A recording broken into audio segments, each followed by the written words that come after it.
Chapter 29 My Own Dear Home Bright and early the next morning, I heard a sniffling at Master's dressing-room door, followed by a knock. Master opened the door, and there stood Mr. Bonstone and Gringo. They both came toward me, and Mr. Bonstone fondled my head. "Fine boy," he said. "You did some good footwork." Then he began talking to Master, who was brushing his hair vigorously with his military brushes. The two men were like brothers. Gringo came close to my chair. "Hello, old boy," I said, and then we stared at each other. There was a most beautiful expression in his dark eyes. "Gringo," I said in a low voice, "you missed me." "I've not a minute's peace since you left," he said. "I've suffered more than you did." "Forget it," I returned hastily. "I can't," he said. "I was a brute.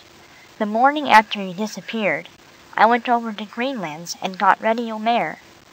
'Make yourself at home,' I said, and he's been over to our place every day since, and I don't boss the youngsters so much. I have to a bit, seems as if it's in my blood." "You're a great old dog," I said admiringly, "but don't think of the past. We're going to have lots of good times in the future." "So long," he said abruptly. "My boss has to get to town." I watched him rocking out of the room. How the old dog had aged! I was quite shocked. My convalescence was rapid. Not many days later I had my bandages off, and was able to limp about the place. The first day I was strong enough to get up to the orchard. I received what the newspapers called an ovation.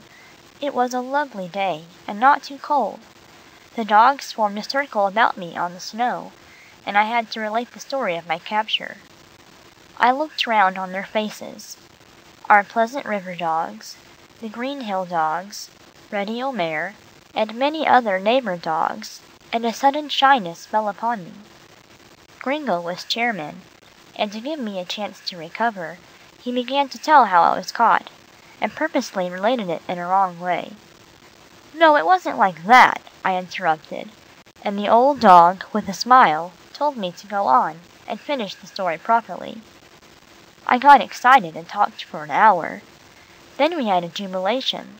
The dogs all ran round, and frisked and barked, and watching them I shouted suddenly, "Hurrah for American dogs! We beat the world!" They all barked a chorus of approval. Then we separated. Gringo and I kept together, and had one of our old-time walks and talks. "Let's go over to your place," I said. "I don't believe it would be too much for me." "Lean on me if it hurts you to walk," he said affectionately. I pressed close to the dear old fellow, and as we sauntered along we gossiped. "I can't tell you," I said, "what a pleasure it is to have Beanie here." "He had a great time down south," said Gringo, "but he was glad to get back to little old New York." "Strange to say, I've been on that big estate he visited," I said. "Used to be an old plantation that belonged to one of the F.F.V.'s." "Who are they?" asked Gringo. "First Families of Virginia. Ellen's sister was a mammy on the place." "Ellen's going to stay with you, I guess," said Gringo. "Is that so?" I said. "Why, she's only supposed to be visiting."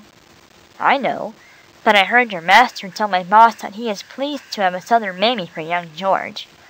She has ideas about flowers and animals that your boss likes." "Won't that be splendid?" I said.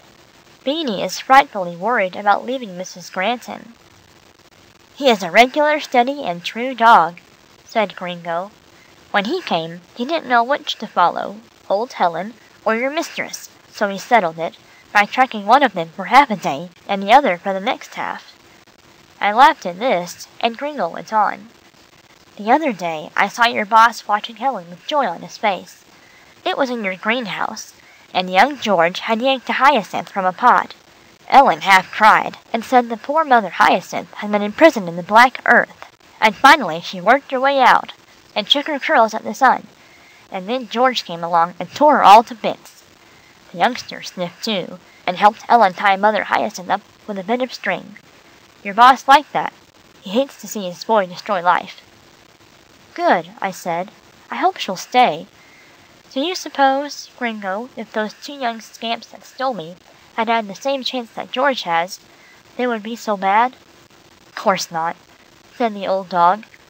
"Then why, in heaven's name," I said, "don't human beings give all the boys and girls an equal chance?" "Give it up," said Gringo. "I believe it's selfishness," I said, blinking my eyes in the bright sunlight on the snow, for my sight had got weak in my prison. "There's Sir Walter," said Gringo, "giving his hens a last run before sundown. He keeps them in fine shape. See him nose them along. He's a wise dog." As he waited to speak to Sir Walter, Arnulf the police dog trotted by. He did not stop, just gave us a rapid wag of his tail. Walter Scott gazed after him. "It fatigues me to watch him," he said. "He's never still." "No matter about that," said Gringo. "He's here to keep strangers off the place, and he does it. They used to be always poking about when us other dogs ruled. We were too polite by a long way. We never drove strangers away, unless they were rampageous." Sir Walter smiled and said, "I saw him the other day get in front of a woman who persisted in coming up through the open gates. She thought he looked kind, and began to tear ivy from the wall. Arnulf growled at her, but she went on. Then he took her skirt between his teeth and tore it. She was in a rage, and started throwing some ivy in his face. He opened his mouth and bellowed so angrily that she hurried away, looking over her shoulder. Pardon me, I must keep my hens moving." "Come on," said Gringo. "The sun will be going down soon." We went on, via the rock wall, and Gringo hung his head as we passed the place where the two men had lassoed me. "Boy," he said hoarsely, "do you see that spot there, all pressed down?" I stuck my head in the alders, and saw a matted place in the grass, quite free from snow. "I always keep it clean," he said. "I used to sit there when you were gone, and think what a good dog you are, and what an old crosspatch I am." I began to laugh. I was so happy I couldn't help it. "Don't be too humble," I said. "We may have another falling out." Gringo was quite shocked, and stopped short. "Why not?" I said gaily. "Fight and forgive and make up. Fight and forgive and make up. That's life." "I don't believe in fighting," said Gringo soberly. "Nor do I," said I. "But if fights come, don't dodge them. Dogs aren't perfect, nor are human beings." "My boss don't fight his wife," said Gringo. "Nor does mine," I retorted. "But sometimes they are just a little sharp with each other. Then they kiss and make up. You and I have kissed and made up. I don't want you to go mourning all your days because you once snapped at me. It was partly my fault. I got on your dog nerves." Gringo grinned at me. Then he said, "You're a comic dog. Trouble runs off you like water off a duck's back. Good land, how I missed you. Come on, let's trot a bit. It won't hurt you." "Cows first," I said, and then we struck Green Hill and I limped into the stable. I loved Mr. Bonstone's jerseys, and the big fragrant creatures, chewing their cud, boo-hooed at me, for they knew I liked them, and they had heard of my adventures. I went from stall to stall and greeted them, then rejoined Gringo, who was fussing about the stable door because I was so long. "Come on up to see the horses," he said. "I see my boss just going up with an SPCA man he brought out from the city today." I limped gleefully after him. The green steel stables always reminded me of the Leland Stanford stables in California, which are kept so quiet for the horses, and where they have the same intelligent care as they do here. The S.P.C.A. gentleman was quite old, and he was standing beside Mr. Bonstone, and staring about him with great interest. The stable doors were wide open. Each horse or colt had a good-sized box stall to himself, and every one of them was turned head toward the door, watching Thomas, who was repairing a cement combination drinking fountain in the middle of the stable yard. It was for human beings, horses, birds, and dogs. Something had gone wrong in the foundation, and Thomas was on his knees on the ground, with a pail of cement beside him, and a hammer and chisel. "Thomas," said Mr. Bonstone, "talk a bit to the horses, will you?" Thomas touched his cap, and was about to get up, but Mr. Bonstone said, "Keep on with your work, and call them about you as I have seen you do."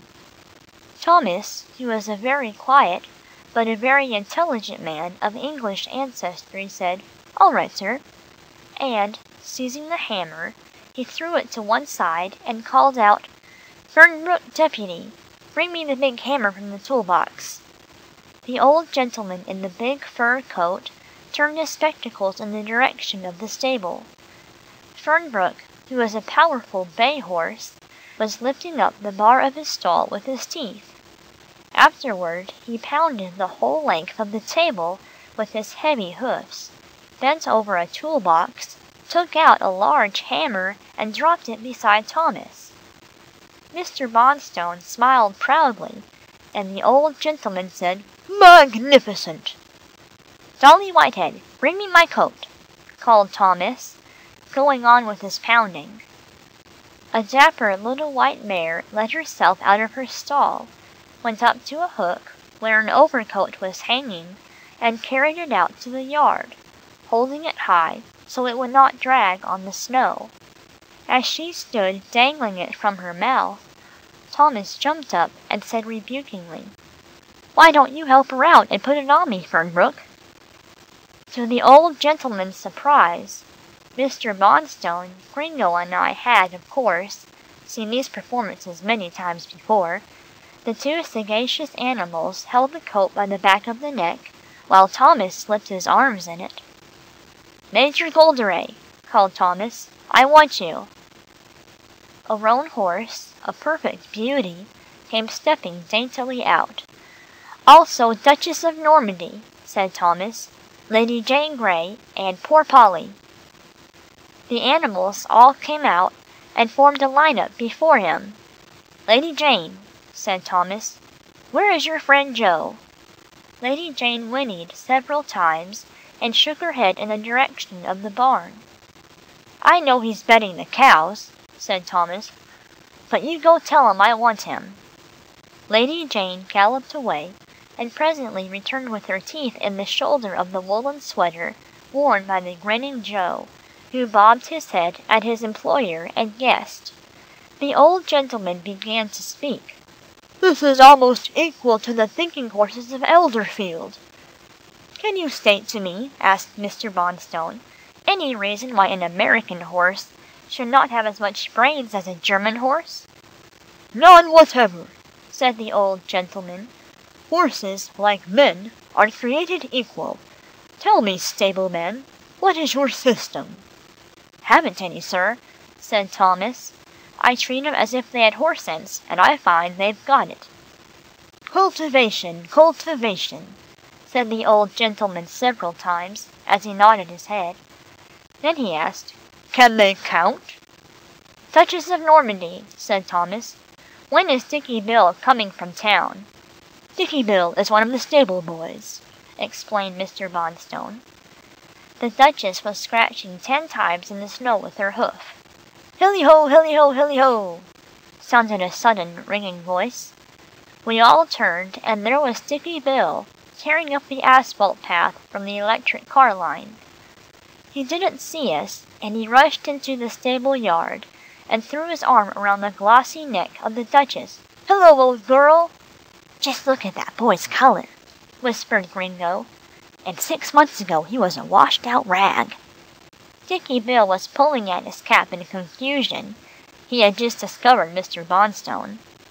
"You made the Duchess tell a lie," said Thomas. "I told her I was coming back at 10," said Dicky Bill, "but I changed my mind. There's nothing doing in town." Mr. Bonstone put up his head to his face to conceal a smile. His plan was to make country life so interesting that town life seemed dull. The old gentleman was speaking to Thomas. "You gave that mare some sign, didn't you?" "If I did, I didn't know it," said Thomas. "They may get something I don't get myself, for they watch me closely. If I walk down by those stalls and say to myself, 'That black mare is off her feed, I'll give her an extra ration of oats,' she'll whinny and look toward the oat bin." "My wife says," remarked Mr. Bonstone, "that when she gives a special feed of hemp to her hens, in order to catch one, they'll all eat out of her hand but the one she has her mind on." "Wonderful," said the old gentleman. "Looks as if we were the brutes and the animals the reasoning beings. I'll have to catch my train. Thank you, my man. I'm going to send you a book about the Elderfield horses." Gringo and I travelled slowly along after Mr. Bonstone and his friends on their way to the house, but stopped on the way to speak to Czarina, Yeggie, Weary Winnie, and the Frenchmen who had had their early dinner, and were coming up to the stables for the night. As we were talking, the old gentleman and Mr. Bonstone retraced their steps. They wanted to ask something further about the horses from Thomas. The gentleman paused to look at us. "What a jolly lot of dogs," he said. "They're talking just as we are. I wonder what they're saying. Just look at those intelligent faces. They understand us, but we can't understand them." We dogs all gave each other knowing glances. "On my word," growled Gringo, "it seems as if more human beings are beginning to find out that we're something more than lumps of flesh." "Gringo," I said, "my leg is beginning to ache. I must get home. But first I want to look in on your family." "Good night, dogs," we said to the stable bunch, and we went on the way to the Bonstones' big living room, where everybody gathered at this time of day. Old Mrs. Resterton sat in a corner by the fireplace, knitting and talking to an old lady friend who had her chair close beside hers. A nursemaid was bringing in Cyria and the twins from a frolic on the lawn, and Master Carty, who had just arrived from town straight as a major, was helping his young nephew and nieces to take off their wraps. Mr. Bonstone had just got out of her coop at the door. She had been calling on a neighbour, and pretty soon she came in, smiling and holding out her hands to the blaze. She greeted all her family in a loving way, and did not forget to congratulate me on my restoration to health. "We're all happy," I said to Gringo. "Now I must skip home." "I'll go with you," said Gringo. "We dogs have all sworn that you're to go nowhere without an escort." This amused me, and I tried to toss up my head and show off a bit, as we ran out into the hall and down the avenue. I could not, and had to go soberly. "Will you come in, Gringo?" I said when I got out. "Certainly," he said. "I'll stay to dinner with you." I wasn't taken aback. My kind mistress never objects when I bring a dog friend home. Some women are very fussy about entertaining. We went into the library when mistress was alone, looking over the mail that lay on the big table. She had been out walking, and still had on her warm coat and cloth hat. She never wore furs now. "Good dogs," she said absently. "Come close to the fire." And she went on reading a letter. Gringo and I lay down on my hearthstone, and presently in came Master from town. He kissed his wife. "How rosy you look," he said. She let the letter slip to the table. "Do I?" she said slowly. "Yes, this life in the country is 1,000 times better for you than the city." "Oh, Rudolph," she said, "I met Stanna just now in her coop. Really, that woman is resplendent. She looked like a tropical flower in a glass box. I wish I were half as handsome." "Half as handsome," repeated Master in a kind of innocent, wondering way. "Do you really think you're not as good looking as Stanna?" "I don't think it," said mistress almost impatiently. "I know it." Master stared at her in amazement. Mistress burst out laughing. "I really believe, you dear, foolish man, that you think I eclipsed Stanna." "I don't think it, I know it," he said decidedly. "The boys of the street don't stare after me as they do after Stanna," she said. "That rejoices me," he said gravely. "I shouldn't care to have them staring at you." Mistress broke into a delighted peal of laughter, and I think was about to embrace him, but she wheeled round and held her arms to young George, who was entering the room, followed by Ellen and Beanie. Beanie, in spite of a warm dog sweater he had on, was shivering with cold, and held his breastbone so close to the fire that Gringo said gravely, "I smell you scorching, Beans." He moved back a bit, and I said, "How you do feel the cold?" "Too much FFV," said Gringo soberly. "It does seem cold up here," said Beanie, "after that southern winter air." "Have you been to see Mrs. Waverlee?" asked Gringo. "Yes, she's fine," said Beanie enthusiastically, "and I love Patsy." "Oh, dogs, we're going to stay here. I'm crazy with pleasure. I don't want to go back to New York." We both congratulated him. Then Ellen called him to go upstairs to have his sweater off. Master and mistress went back to the topic of the looks of ladies and gentlemen. "Claudia," master was saying, "if you were to tell me that I wasn't as handsome as Norman, I would understand you." Mistress turned her back on him, and began to gather up her mail from the table. "No one would look at me twice if Norman were in the room," said master. "He's what I call a really handsome man." "Look at Mrs. Granton's shoulders shaking," muttered Gringo. "She thinks that's a joke on my boss." Mistress turned round, her face perfectly convulsed with amusement. "Rudolph!" she said, "you old goose." "Gander," corrected master. "Do the animal kingdom justice." "Gander, then," said mistress. "Norman Bonstone can't be compared with you. You are the handsomest man I ever saw." Master gave her a quizzical smile. "It looks as if we're both satisfied, doesn't it?" he said. "I am a very happy woman," she said with emphasis. "I used not to be. I am now." "Isn't much more to be added to that," said Gringo, as the two went arm in arm from the room. "It's fine to have all the bosses happy. Makes things easier for us dogs. But who comes here?" "Our unhappy ghost," I said as Amarilla sneaked into the room. "Howdy do, Doxy," said Gringo amiably. "Do you think I am handsome?" Amarilla hesitated and looked at me in her timid way. "Weary Winnie and Reddy think I'm a beauty," said Gringo encouragingly, with a hoarse laugh. "I don't think you're exactly pretty," began Amarilla shyly, then she stopped. Gringo rolled over and over on the hearthrug in his amusement. "Oh, Amarilla, oh!" he said chokingly. "Feel happier today, girlie?" I asked as she stretched herself out on the fender stool. "Yes," she said cheerfully. "Missy weighed me today and I'm back to normal. Now you're home, I've nothing to fret about." "Human beings happy, dogs happy," said Gringo. "Looks as if there was a green old age getting right for us. Boy, I wish every animal in the world had as good homes as we have." "Gringo," I said enthusiastically, "that goes to my heart. Happiness for everybody, say I." "Write it down," said the good old dog. "You know dog hearts pretty well. Say your say to the human beings. Maybe you'll make it easier for some of the unhappy dogs." I took his remark to heart.